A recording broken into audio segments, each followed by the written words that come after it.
Cybersecurity has become a bit of an important issue over the past few months. I mean, we had the security breaches at places like Target and Home Depot. You had the Apple iCloud celebrity scandal with all those photos being leaked. You had the huge Sony hack. And most recently, at the time of this recording, you had members of ISIS hacking into the Twitter and YouTube accounts of the US Central Command. So, events like these make a film like Blackhat relevant when you think about it.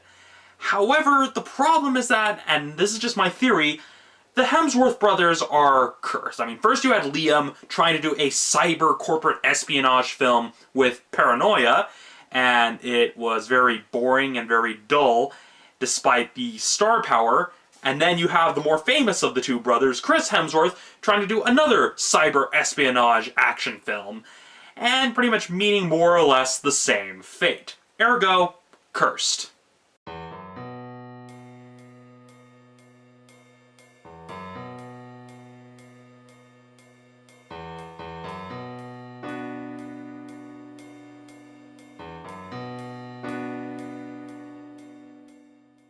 I was curious about this film because the trailers made it look really, really intense. I mean, yeah, the plot kind of read like a fairly weak remake of Escape from New York, but I was willing to give it a chance because we've yet to actually have a film that deals with hacking, that deals with various cyber issues, that's done with any major degree of competence, or at least that's grounded in reality. Coming out of this film, I'm kind of reminded of the feelings I had when I tried watching Spice and Wolf, which was a show that had an interesting premise that tried building up this huge dramatic sequence, only to have it undermined by the explanation and reasoning for everything happening being given to us, especially when it tries to raise the stakes. I mean, this film's explanation for why all this stuff's happening, because it's trying to build up this huge hack, this whole doomsday clock thing that's going on that they're trying to stop, the explanation of what he's doing and why he's doing it is really underwhelming and disappointing because it doesn't really raise the stakes, it more or less lowers them. It just felt more like, why are you going through all this trouble when there are much easier ways to accomplish your goals? That's what I kept thinking when they did this final reveal. Because it wasn't a case of, oh, it completely undermines, it makes you rethink the whole film, and more it's like, oh, it completely undermines, it makes you wonder, why was this story even being told?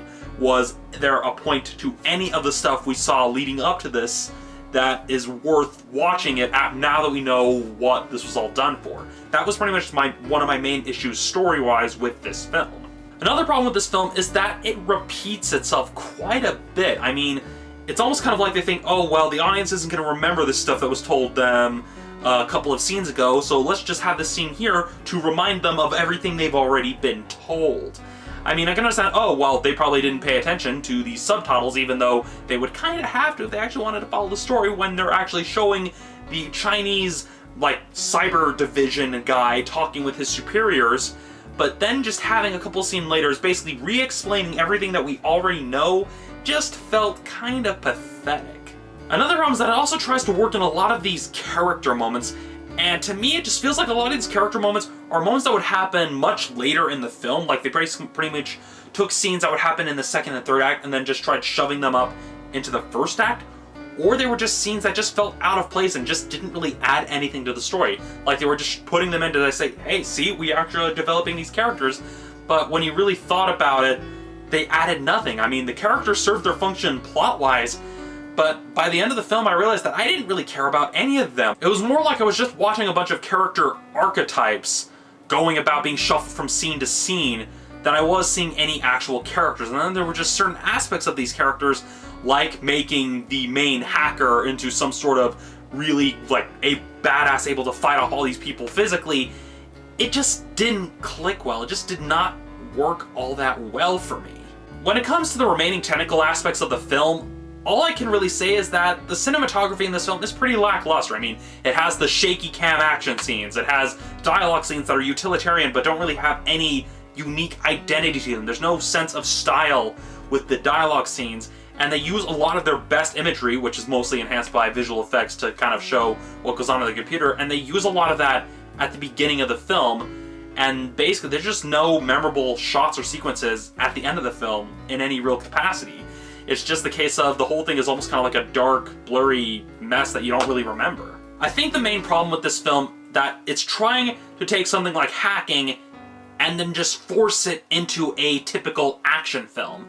And really, that's the main problem with Blackhat, is that it's trying to take something that is very cerebral, that isn't about, like, moving about physically, although, yeah, there is some aspects like that.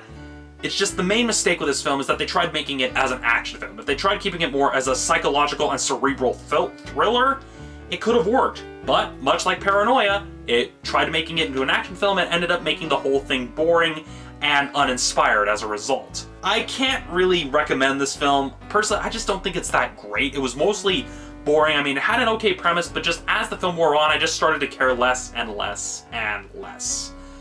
All of that said, Blackhat gets a 3 out of 5.